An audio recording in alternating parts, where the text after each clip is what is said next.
according to Instagram, Deebo Samuel showed up at SFO yesterday.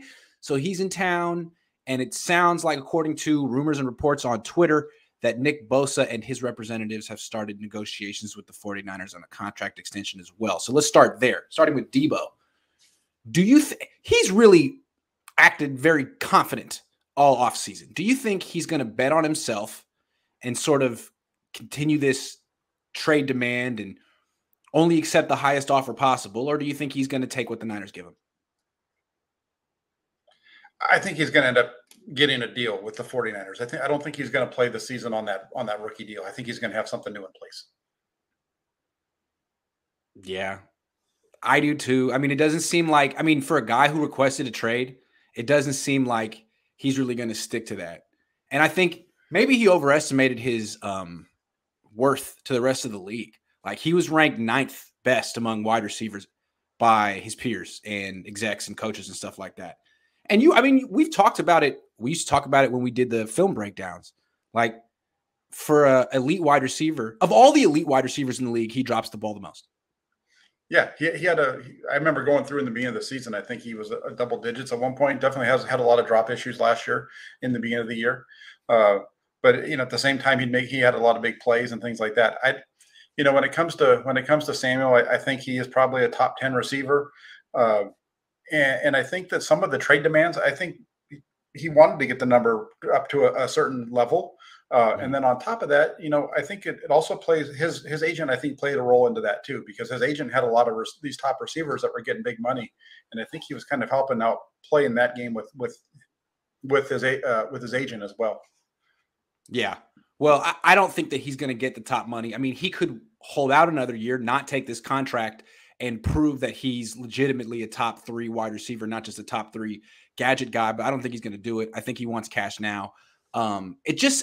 He is a top offensive weapon, but technically all the work he does behind the line of scrimmage, that's not really being a wide receiver. I mean, that's being like a running back or a punt returner. I mean, as far as the work he does beyond the line of scrimmage, it's fair to say he's not top 5. And it's fair. And that's not even getting into his history of lower body injuries and maybe coming into camp a little overweight sometimes. So he knows all that stuff. The Niners know all that stuff. I don't think he has that much leverage. I think he's going to take what the Niners offer him, which will be a nice deal. Yeah, I think it'll be a good deal. I think the thing, we haven't seen Deebo Samuel play enough with somebody that can actually throw the ball down the field, right? And so that's why we've seen him, I think, and be having to get so much of that play behind the line of scrimmage is because they haven't had a quarterback that could take the ball down the field and get it to him on a consistent basis. And so he's made plays on the field. He did quite a bit last year with Trey Lance. I think they had three long touchdown passes between the two of them. Two of them are long, excuse me, 2 of the 3. So I think we're going to see Deebo Samuel's game evolve this season as the 49ers offense evolves with Trey Lance. He's definitely an explosive downfield guy. We've seen that. But I think for him to really say he's the best wide receiver in the league, he needs to drop the ball less, because on 3rd and 7, you might feel better going to Ayuk or Kittle or Jennings. And same in the red zone. I mean, if it's a gotta have it play, Deebo just might drop the ball. Now, if it's a big play, that's Deebo for sure. Better than anyone else. But Justin Jefferson, you don't have to really have those concerns with him. So anyway, Deebo's still young. Like to see him stop, because Jerry Rice, that was before my time, but I heard he used to drop it and then he kind of stopped. Yeah, he had a lot of problems the first couple of years of his, at least for sure, his first year was he had a lot of drops. It kind of tailed off after that.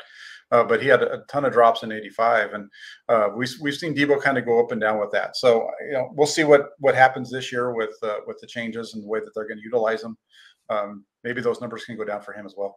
Real quick before we move on, do you think that the fact that Deebo's in town negotiating an extension and most likely going to get it before camp starts, do you think that means that Jimmy's going to get moved soon? He's going to pass that physical? Well, I think they can do the Deebo deal as it stands right now, because he's due to make just around $4 million this year. Yeah. So if they give him a $20 million signing bonus, which is right around what all those top guys have gotten this year, that's only $5 million or $4 million if it's a 5-year deal, right? It can be spread out over 5 years, and so they can make it work and get him under there. There's ways that they can easily make it work. for this season, which is Deebo, now that they've done some other things to free up some space. Okay, so after requesting a trade, Deebo Samuel probably just going to take what the Niners offer him. Very, very anticlimactic.